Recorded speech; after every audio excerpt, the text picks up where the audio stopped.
નમસ્કાર. રાજકોટમાં ગુનાખોરી સામે પોલીસની કાર્યવાહી વધુ તેજ બની છે.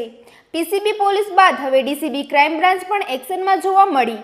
રાજકોટમાં દેશી બનાવટની બંદૂકો જેવા હથિયારો રાખી લોકોમાં રોષ જમાવતા 2 આરોપીઓને ડીસીબી પોલીસે ઝડપી પાડ્યા છે.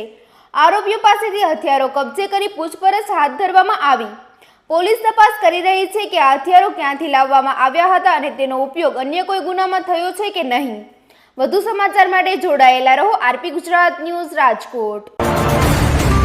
માનનીય CP sir Brajesh Kumar Jha sir અને એડિશનલ સીપી સર ચૈતન્ય મંડલિક સર દ્વારા રાજકોટ શહેર સહિત આખા સૌરાષ્ટ્રમાં જે ગેરકાયદેસર હથિયારોનું નેટવર્ક ચલાવતા આરોપીઓ છે એની ઝડપી કરવા માટે અને એના વિરુદ્ધ ગુના દાખલ કરવા માટે એની પાસેથી ગેરકાયદેસર હથિયાર કબજે કરવા માટે ક્રાઇમ બ્રાન્ચને સૂચના આપવામાં આવેલ હતી.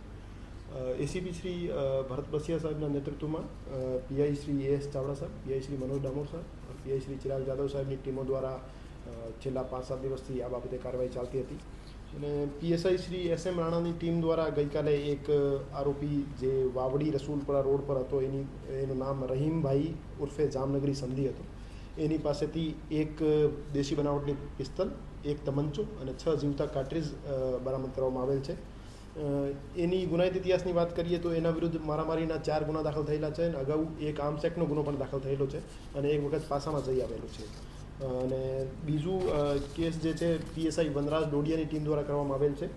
એમાં આરોપી વસીમભાઈ શાહબાઝ હબીબભાઈ કુરેશી પાસેથી એક દેશી બનાવટની પિસ્ટલ બરામદ કરવામાં આવેલ છે અને 2 જીવતા કાર્ટ્રીજ બરામદ કરવામાં આવેલ છે.